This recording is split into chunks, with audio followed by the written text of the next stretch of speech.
मृण्मयी के साथ पानी पूरी खाने मान जाती है।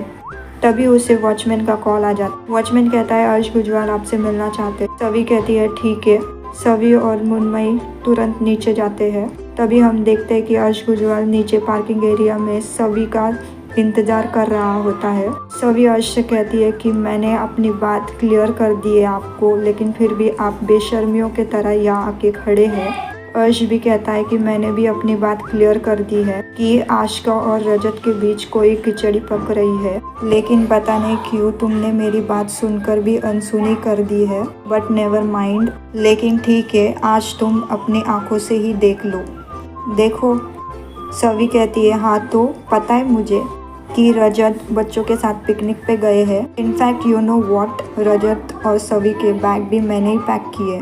मेरे जो हस्बैंड है ना रजत, वो मुझे हर एक बात बताते हैं, लेकिन मुझे ऐसा लगता है कि आपकी गर्लफ्रेंड आशिका आपको कुछ भी नहीं बताती, इसलिए आप अपनी बेइज्जती कराने दूसरों के दरवाजे पे बार बार आ जाते हैं। फिर अर्श कहता है सवी से यू नो मुझे लगा था तुम एक पढ़ी लिखी समझदार लड़की हो, लेकिन नहीं, तुम भी बाकी लड़कियों के तरह बेवकूफ़ हाउसवाइफ के तरह ही हो जो अपने आंखें बंद करके अपने पति पे भरोसा करती, लेकिन बाद में जब उन्हें एहसास होता है तो कहती है अरे यार हाँ तुम तो बिल्कुल सही कह रहे थे, तुम्हारी आंखें बंद है सवी, तुम्हें दिखाई नहीं दे रहा है कि रजत थक्कर कर क्या रहा है।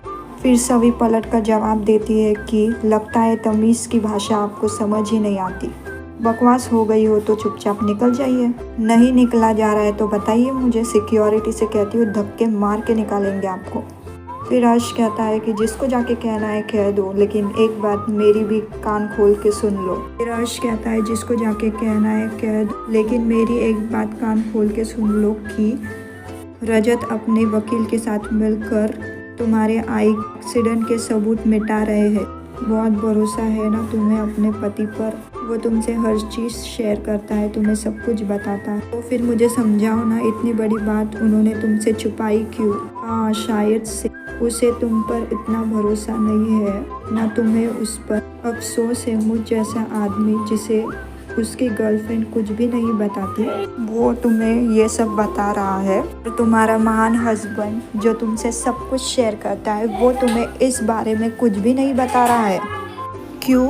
क्योंकि तुम दुनिया की एक नंबर की बेवकूफ़ लड़की हो यार। तुमने तो इतना भी नहीं सोचा कि रजत और आशिका एक दूसरे के सबसे बड़े दुश्मन है, वो इतना मिलजुल कैसे गए। लेकिन नहीं, मुझे नहीं पता था कि थक कर आज भी अपने कल पे ही अटका हुआ है।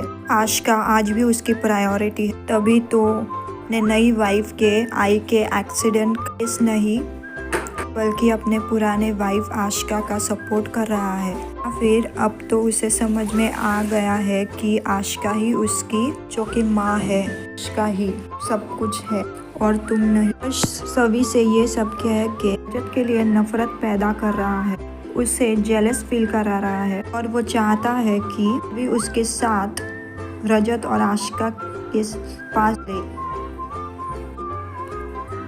Bye, thank you for watching this video. को मेरा वीडियो अच्छा लगे, पसंद आए तो चैनल को कीजिए लाइक, शेयर एंड सब्सक्राइब। मिलते हैं अगली वीडियो में। वीडियो को एंड तक देखने के लिए धन्यवाद। क्रिया।